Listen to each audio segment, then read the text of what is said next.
A todos Dios nos ha dado un don. Ahora podrás pensar, yo no soy profeta, yo no soy maestro, yo no soy evangelista, yo no soy pastor, yo no soy nada de eso. No, sí, Dios te dio un don. ¿Cuáles son los tuyos? Bueno, es una pregunta que vamos a resolver en el siguiente punto. Pero te voy a explicar a qué se refiere cada uno de los dones. ¿Está bien? En primer lugar, cuando hablamos de apóstoles, obviamente todo esto está basado en el Nuevo Testamento, por supuesto. Cuando hablamos de apóstoles, hablamos de aquellas personas que son organizadas, que son personas planificadoras, personas a las que les gusta estar en el control de las cosas. Por lo general, el apóstol es una persona que inicia nuevos ministerios. Ojo, que inicia, pero en acción, no en pensamiento. ¿Está bien? Ahora, ¿qué hacían los apóstoles en el Nuevo Testamento? ¿Se acuerdan? ¿Qué hacían? Fueron los primeros, ¿verdad? Los que salían de Jerusalén, iban y predicaban en otros lugares, y fue como la obra avanzó. Bueno, los apóstoles son aquellos que han sido llamados a iniciar nuevos ministerios. El profeta es aquella persona, ojo, porque yo dije algo que a lo mejor alguien puede malinterpretar. En estos días, yo dije que no es una ciencia y no se necesita mucho estudio para poder darte cuenta de lo que se hace mal. ¿Está bien? Criticar, señalar lo que está incorrecto, eso no es una habilidad. El don espiritual de profeta no se refiere solamente a señalar lo malo. Hay una frase que es fundamental y que hace toda la diferencia: inicia reformas. El profeta es el que se está preguntando constantemente: ¿por qué estamos haciendo esto? ¿Es correcto lo que estamos haciendo? ¿Vale la pena hacerlo? Y cuando se da cuenta que algo no está bien, es el primero que toma la iniciativa en hacer un cambio. Porque vuelvo a repetirlo y lo sostengo: señalar lo que está mal no es una habilidad. Eso lo hacen todos. No necesitamos mucho conocimiento para eso. Pero el profeta es esta persona que no tiene temor a expresar un punto de vista, pero sobre todo que va a tomar la iniciativa para iniciar reformas. ¿Qué hacían los profetas en la Biblia? Justo eso. Hay ocasiones, hay historias bíblicas en las que todo el pueblo va en una dirección y de repente se levanta el profeta y dice: señores, no es por allá, es por acá. Oye, ¿cómo se atreve? Vamos a matar. Eso dice Dios. Eso es lo que es el profeta. ¿Y hay profetas entre nosotros? Sí, sí los hay. Debe haber, porque si no hay, entonces nuestra iglesia es disfuncional. Entonces no vamos a alcanzar la plenitud de Cristo. Evangelista. El evangelista no es el que llega a predicar una semana a las iglesias, ¿verdad? Durante 7 días y está haciendo llamados al final. A eso le llamamos evangelista hoy, pero eso no es el don espiritual de evangelista. El evangelista es aquel que persuade a las personas para hablar de Jesús. El evangelista es aquel que no tiene miedo a platicarle a otras personas lo que Dios ha hecho en su vida. El evangelista suele gustar de contar historias, suele ser una persona a la que le gusta platicar con otros. Ese es el evangelista. Vamos con el pastor. ¿Qué hace el pastor? El pastor cuida a las personas. El pastor está preocupado por los demás. Al pastor le gusta, o mejor dicho, cultiva y desarrolla las relaciones. Normalmente el pastor, cuando llega una persona nueva en un lugar, es el primero que se acerca y trata de hacerlo entrar o trata de hacerlo que forme parte, ¿no?, del grupo que ya está ahí. Ese es el pastor. Y por último, el maestro. Bueno, pues creo que el maestro es el que menos explicación requiere, ¿no? El maestro es el que enseña. El maestro es el que tiene la facilidad de explicar. Es el que aclara las verdades bíblicas. Entonces, desde esa perspectiva, ustedes se podrán dar cuenta que efectivamente necesitamos todos los dones para alcanzar la plenitud en Cristo. Y por si acaso alguno tiene alguna duda, ahorita vamos a ver una gráfica, pero antes necesito mostrarles esto. Resulta que estos dones tienen diferentes enfoques, y esto es importante saberlo también. Los primeros 3, por naturaleza, por consecuencia, tienen un enfoque externo. Porque si el apóstol está buscando nuevos proyectos, si el apóstol está planeando, está organizando, entonces quiere decir que debe ser el encargado de buscar que la iglesia esté en movimiento y que tenga un enfoque externo, que salga. ¿Se acuerdan de lo que estamos diciendo? Tiene que buscar que la iglesia sea intencional. El profeta, obviamente, desafiará lo que se hace e iniciará reformas en función de si están cumpliendo como iglesia el objetivo que tiene. Y el evangelista, pues como su propia definición lo dice, pues está buscando hacia afuera a quién traer, ¿no? Está buscando hacia afuera a quién hablarle, a quién convencer de Jesús. Y por su parte, el rol del pastor y el rol del maestro tienen un enfoque más interno, aunque no deja de ser cumplir la misión. Imagínatelo, sí, bueno, mejor no lo digo porque te lo voy a explicar en la siguiente gráfica, ya me va a adelantar. Ahora, aquí están los 5 dones, ¿está bien? Apóstol, pastor, evangelista. ¿Se me olvidó ese? ¿Alguien se acuerda? No, el ese. Sí, sí está en inglés, pero pastor, sí, shepherd, ok. Y maestro, teacher, ok, bueno, vamos. Entonces, ahí están los 5 dones. Ahora, les pregunto una cosa, ¿el apóstol necesita el profeta o no?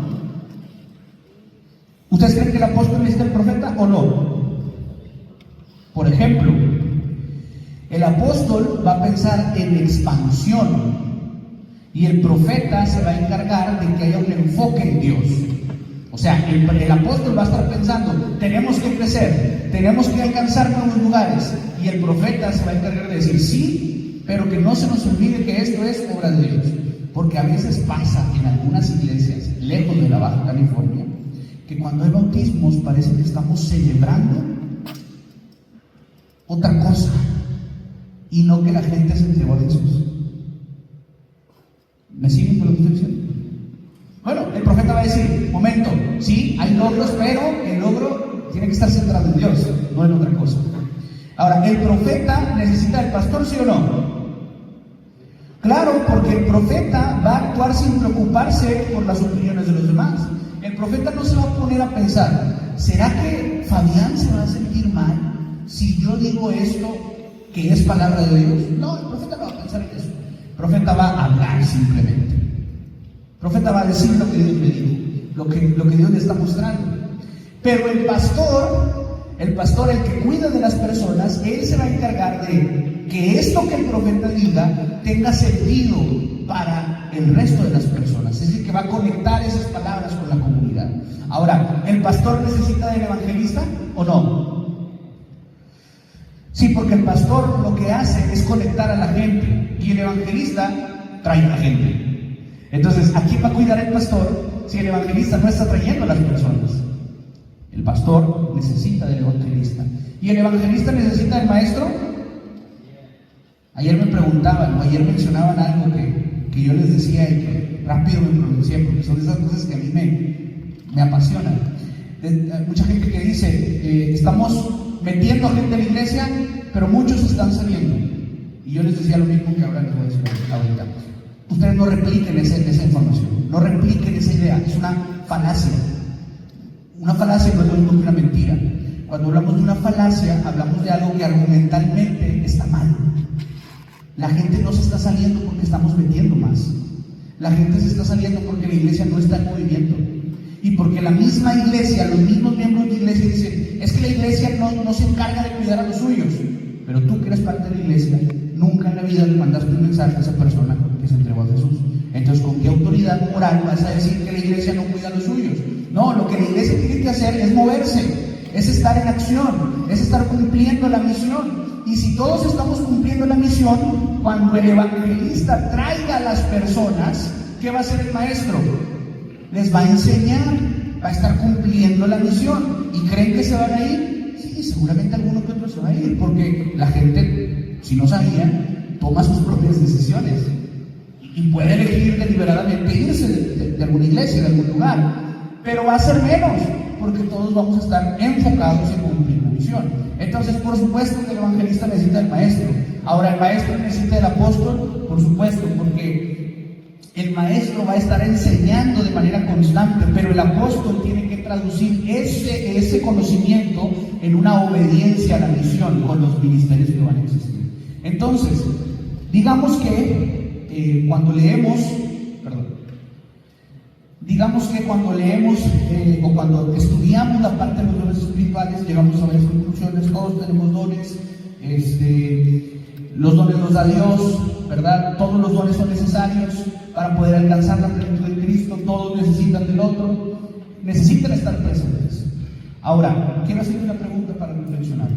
Con base en lo estudiado, fíjate bien, con base en lo estudiado, dirías que ¿tienes una misión o tenemos una misión? No te adelantes, no cometas ese error. Piensa, reflexiona. Con base en lo que estudiamos, dirías que ¿tienes una misión o tenemos una misión? Les propongo que tengo que cumplir mi misión para cumplir la misión que tenemos.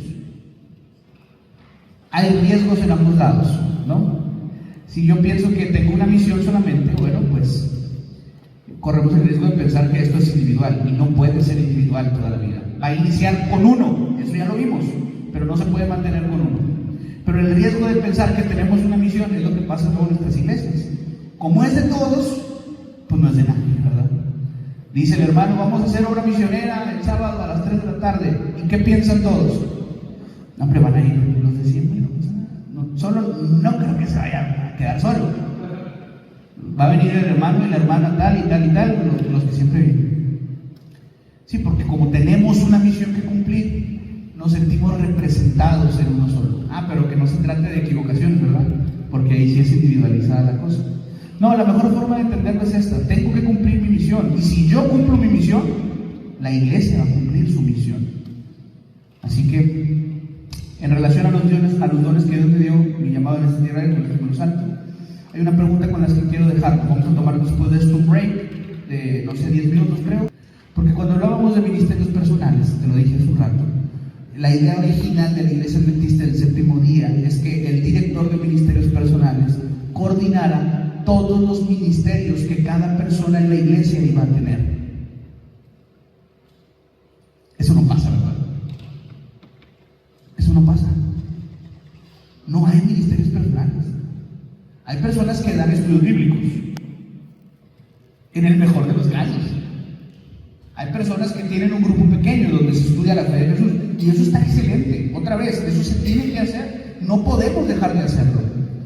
Pero no estamos alcanzando el concepto que marca la teoría, porque la teoría decía que todos los miembros de la iglesia iban a tener su ministerio. Y no me importa qué van a hacer los demás, no me importa lo que va a hacer el resto de la iglesia. En este momento lo que me importa son ustedes. ¿Cuál va a ser su ministerio? Esa es una pregunta que tiene que empezar a retumbar en nuestras mentes. Y antes de que termine mi participación en este lugar, les platicaba, creo que no sé si ayer o algunos de ustedes individual, no recuerdo, pero les decía que antes de que termine mi participación aquí, ustedes se van a llevar una serie de herramientas, espero, para poder plantar una iglesia, pero también un plan de acción, algo que van a poder llegar a hacer, y responde directamente a un ministerio personal. Probablemente algunos de ustedes ya lo traen en la mente, a lo mejor ya Dios puso ese sueño en algún momento. Bueno, lo que vamos a hacer hoy, en el tiempo que nos queda, es aterrizar esa idea. Pero empieza a preguntarte desde ahorita, ¿cuál va a ser tu siguiente ministerio?